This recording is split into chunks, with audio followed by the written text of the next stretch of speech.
USA versus China, Cold War 2.0. Welcome to NeuroNexus Earth. When we hear the words Cold War, we think of spies, nuclear threats, and a world divided by an iron curtain. But what if I told you a new Cold War is already here? It's not being fought with soldiers and missiles, but with tariffs, microchips, and economic alliances. This is Cold War 2.0, the defining global rivalry of our time between the United States and China. It all started with trade. For decades, the world got used to made in China. China became the world's factory, leading to a massive trade deficit for the United States, meaning America was buying far more from China than it was selling. Citing unfair trade practices and intellectual property theft, the U.S. government in 2018 launched the first major offensive, tariffs. Think of tariffs as a tax on imported goods, designed to make Chinese products more expensive and encourage people to buy American. China immediately retaliated with its own tariffs. This was the start of the trade war, a battle that has impacted everything from steel to iPhones. But this conflict quickly evolved beyond simple trade. The real battleground of Cold War 2.0 is technology. The race to dominate the future through artificial intelligence and 5G is on. The prime example? The fight over Huawei.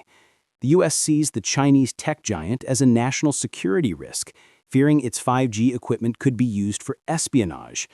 But the consequences of this tech war go far beyond one company. It's forcing a global technological decoupling. Nations and corporations around the world are increasingly pressured to choose a side, America's tech ecosystem or China's. This creates chaos for global supply chains and could lead to a splinter net, where the digital world is literally split in two, a devastating blow to the interconnected global economy we've known for 30 years. So here's the critical question. Who actually pays for this war? While tariffs are imposed on Chinese goods, that cost is often passed directly to American businesses and ultimately American consumers. They are the ones paying higher prices for everyday items. But the ripple effects are massive. The global supply chain, a delicate web built over decades, is being violently shaken. Companies are now desperately looking for alternatives to China, a process called de-risking. And this is where we find unintended beneficiaries. Countries like Vietnam, Mexico, and India are experiencing a manufacturing boom as companies move production to avoid the crossfire. So while the two giants fight, a third party of developing nations is quietly benefiting from the fallout, redrawing the economic map of the world. This is no longer just a rivalry. It's a fundamental stress test for the entire global system. The battle for influence continues, not just with China's Belt and Road Initiative, but in every boardroom and every factory floor that has to choose a side. This raises a profound question for the future. Can the world truly afford a Cold War 2.0?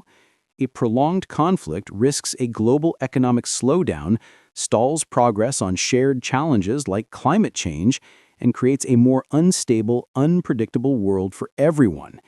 This isn't a battle with a clear winner and loser. It's a struggle whose cost will be paid by all of us, forcing us to ask if the price of victory is simply too high. Thank you for joining us on NeuroNexus Earth.